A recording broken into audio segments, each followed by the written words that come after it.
Hello everyone, this is Samarian, and in this video we are going to be performing some randomized logic again. Now, what I've set up here already is a couple color pressure plates, and there's a color changing block up there. I haven't done anything else yet. And my very first video, I believe it's called The Basics of Chaining Logic Gates, I did a mini game where you could set each of these color plates to a different color, and if the user stepped on them in the proper color, in the proper order, a party cannon would fire off. At the time, I was really wishing to find a way to randomize it so I could randomly change what the color pattern would be, but I really didn't have the best grasp on the logic of the game yet. And thanks to these tutorials, and they've really pushed me to learn a lot more about the game. And so today I decided to look at the possibility of randomizing this again, and I believe I've come up with a way to do it. And that's what we're going to do right now. So we're going to make it so this color changing block is going to show us 3 colors, random colors, and we have to match them in the proper order on these pressure plates for party cannon to go off. That is the goal. Now, to simplify things a bit, because my original tutorial, I believe there were 3 logic gates. This one, if I set it to, I'm going to just use 3 different colors on these plates. There's 3 possible colors. By doing that, you can set it however you want, but I'm going to need, I think, around 18 logic gates to make this simple 3 color possibility, 3 different color game actually work. So every time you add more colors in there, you're going to need more logic gates, and I'll explain as we're moving along. So for the first pressure plate, we are going to need a logic gate for each color this gate can change to. And as we just set it to 3, that means we're going to need 3 logic gates. Now that we've set it to 3, let's see what 3 colors are that we can use. We can use blue, orange, green. Alright, simple enough. So we're going to set it so that if it turns blue, we will close that top logic gate. Orange will close the middle one. And green will close the bottom one.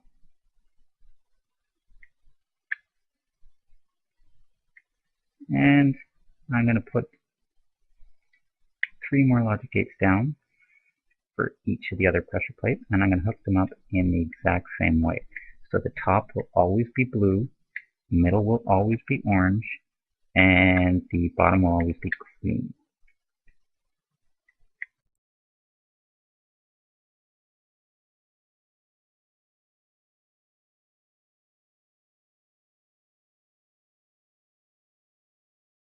Now the advantage of each color being at a separate logic gate, or one of the many advantages, is I can instantly tell these gates, if you close, open the other 2 gates in your little chain.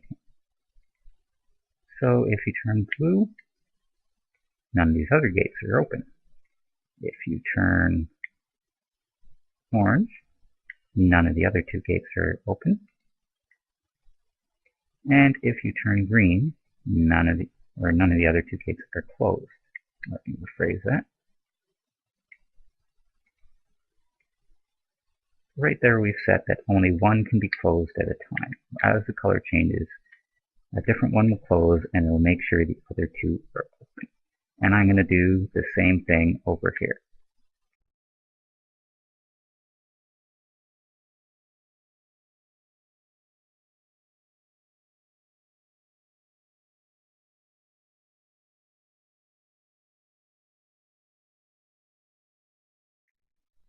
Simple enough so far. Now, what we need to do is we need to have some randomizers. We're going to need 3 of them because we're doing 3 different color changes. So I will put 1 randomizer there, 1 there, and finally 1 right about there. And the simple thing with the randomizer is going to be, we want to use the same pattern all the time so it's easier to remember. So we're always going blue, orange, green. So random trigger 1 is going to be blue. Random trigger 2 is going to be orange. And random trigger 3 is going to be green. And again, got to do it to all of them.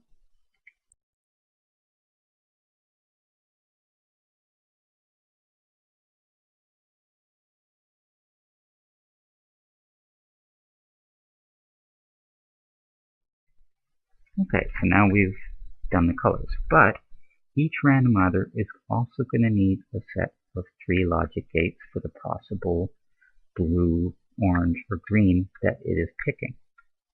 And we're going to associate them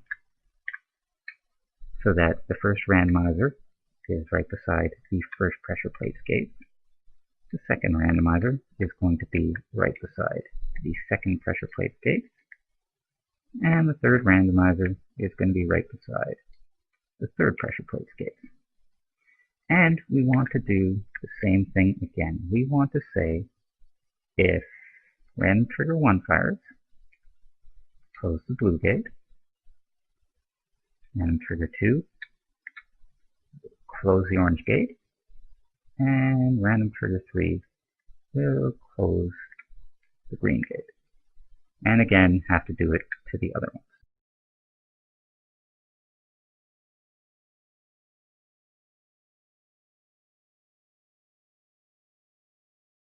Okay, now how this is going to work is the first row of logic gates are controlled by the pressure plate. So depending on what color it is, that is the gate that will close. Now the second row is going to be controlled by the randomizer. So whichever color it's selected as the first color you need will be the closed gate on this side. Now what we're going to do is set them up so that the input blocked of the blue gate for the pressure plate will send input to the blue randomizer gate. So if this one is closed, an input will appear here. Now if this one is closed, we're going to want the signal to move on. But we'll get to that part after we finish this part. Input blocked of orange to the input of the orange randomizer, and input blocked of the green pressure plate to the input.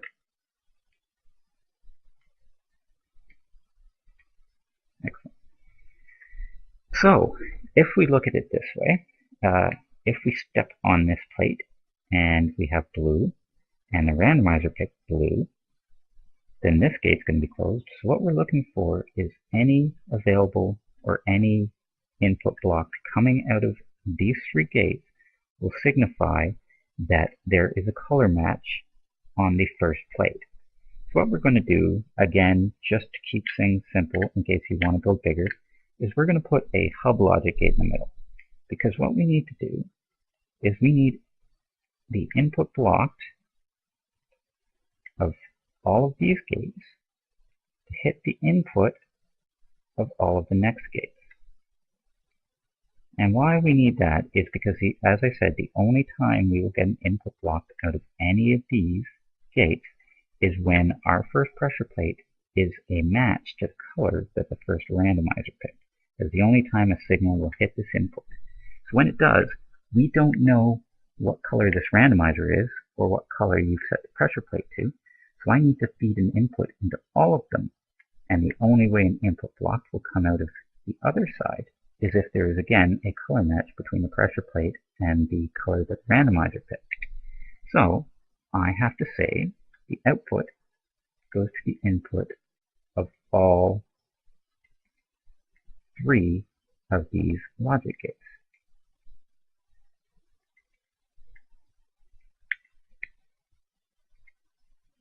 And what we're going to do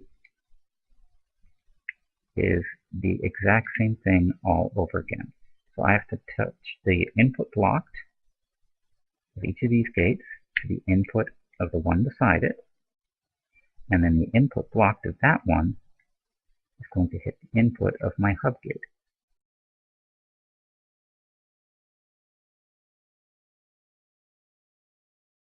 And again, I have to feed the output to the third set, or the third piece of logic that is going to be monitoring whether we have a color match in our last pressure plate. And again, the reason I'm feeding this signal out to all three of these logic gates is because I don't know if the user is on blue, orange, green. And I don't know if the randomizer is set to blue, orange, or green. So I have to check all three circuits. And I know if I've got an output coming out of here, by the way we're going to set the logic up, that means that the first two have already matched. So I need to see if there's any possible match, and I don't know which color the pressure plate or the randomizer has been set to, so I have to feed all three of these circuits. And I'm just going to finish up here with, again, input blocked, going to the input, and then we're going to hit this little hub logic gate here again.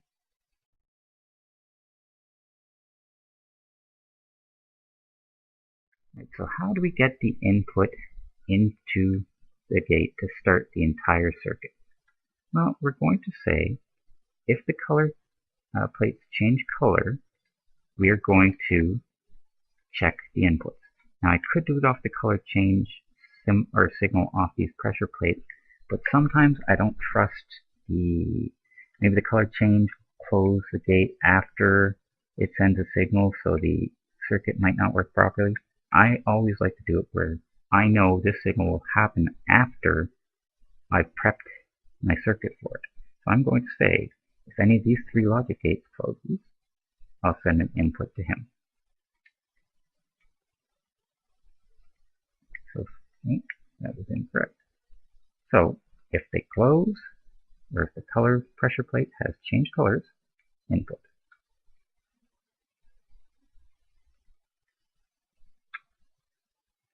And I'll do the same thing with the third set of logic gates for the color changing pressure plate. If any of those three close, I'll again send an input.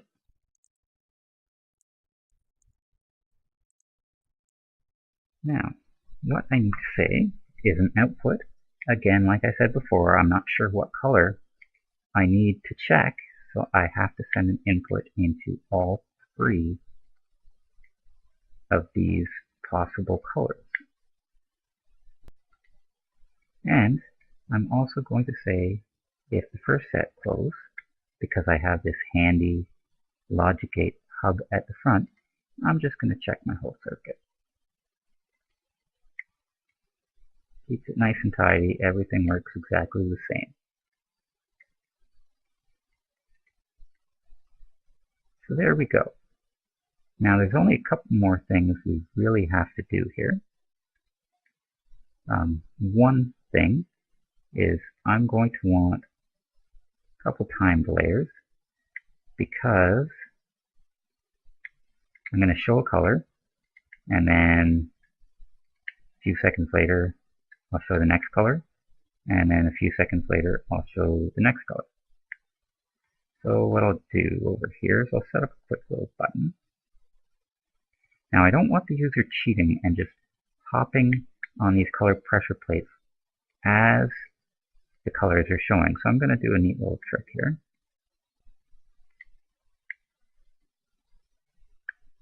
So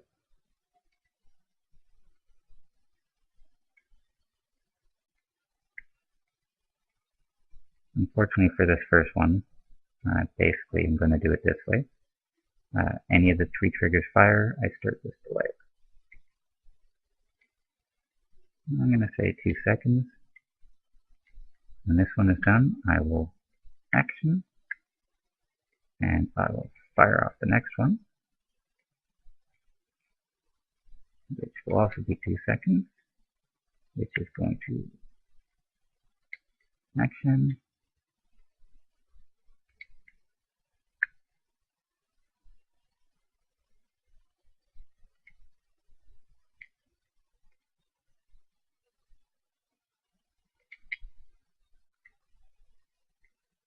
Now, I want to be able to reset this circuit really easily the entire game. So what I'm going to do is I'm going to say if the top right logic gate in each of these circuits opens, it's going to make sure every other logic gate opens in that circuit. This makes it really simple. I just have to send 3 opens and I can clear my entire circuit.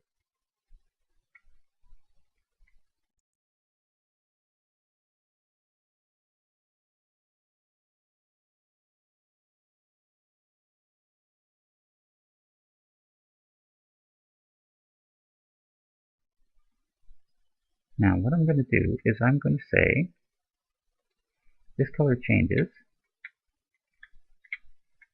I'm going to start opening the gates. And this is to keep people from trying to just put the colors in as they see them appear. And it's just my little way of making sure that the cheating is a little harder. It's not impossible, just a little harder. And I'm even going to go out of my way and say if color changes, turn off that one. And if that's not a nice friendly way of saying, hey, how about you wait, then I don't know what it is. Turn off that one. And color change, turn off that one. Now, we're just going to throw up a prairie cannon.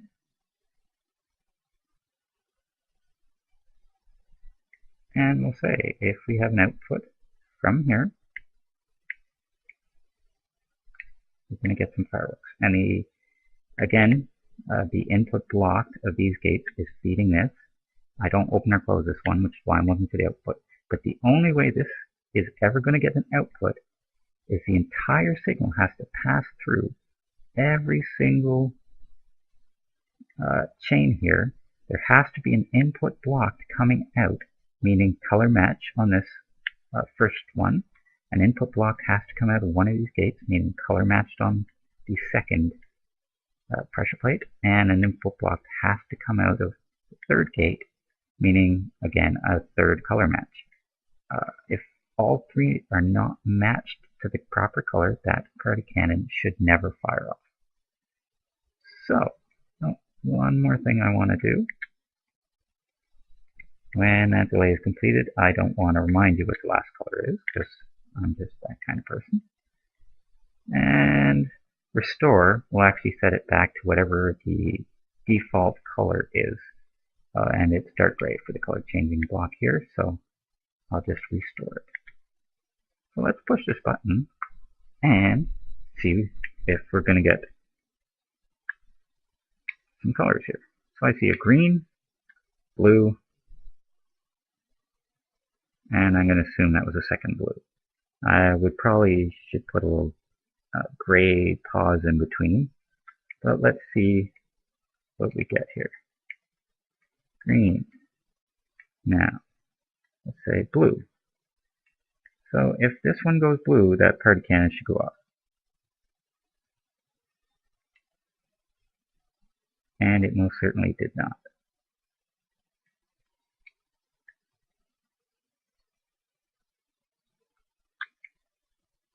Oh, I know what I did. That was pretty stupid of me.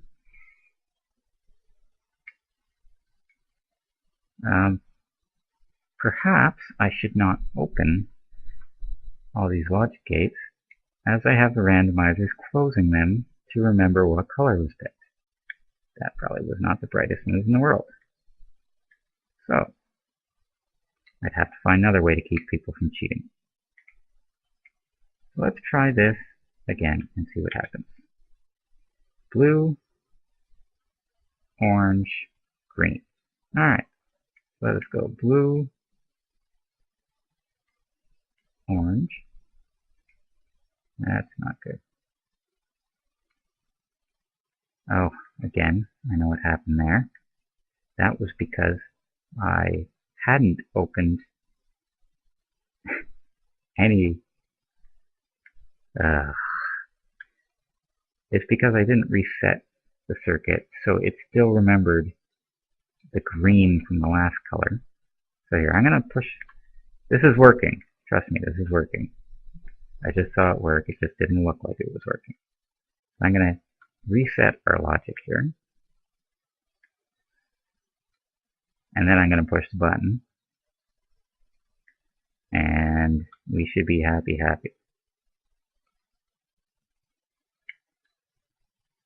Okay, so all those logic gates should be okay. Now I'm seeing green. I'm assuming green again, and blue. I really should put a pause in there.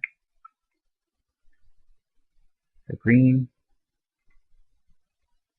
Okay, it didn't go off that time. I'm happier. And when I step on the blue, off she goes. Beautiful. Now if I change this back to green again, it should go off. Yeah. Just showing that it doesn't matter what order you do them in. And if I step on this green, again it should go off. There you go. We have designed a circuit that will allow you to randomly select colors and have the player have to remember what the colors are in no particular pattern or order, and the game will remember what colors were picked, and there we go. So again, this is Sumerian. I hope this tutorial was helpful.